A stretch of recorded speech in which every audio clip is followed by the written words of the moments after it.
अहम खबर है, टिकटॉकर हरीम शाह का जिक्र Sindh high court Sukkur bench तक पहुंच गया है। सीनियर जज और एडिशनल एडवोकेट जनरल के दरमियान दिलचस्प मुकालमा हुआ। क्या हरीम शाह ने आपसे भी राब्ता किया है? जज ने एडिशनल एडवोकेट से यह मुकालमा किया। शाहिद अली से मजीद तफसीलात मालूम कर लेते हैं। शाहिद, बताइएगा क्या मुकालमा हुआ?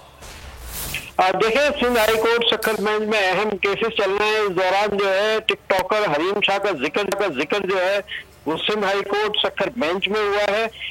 सीनियर जज वो सयाल साहब ने जो है वो मतलब एडिशनल एडवोकेट जनरल से जो है वो मुकालमा किया। क्या हरीम शाह ने आपसे भी राब्ता किया है? जिस पर एडवोकेट जनरल ने कहा कि नहीं, वो ज्यादातर सुप्रीम कोर्ट में रहे, शायद इस वजह से उन्होंने मुझसे राब्ता नहीं किया है। जिस पर जस्टिस उमर सयाल ने जो है इस्तफसार किया, क्या सिंध असेंबली के तमाम मेंबरान का नाम सामने आ रहा है, वो सैयद कौन से है?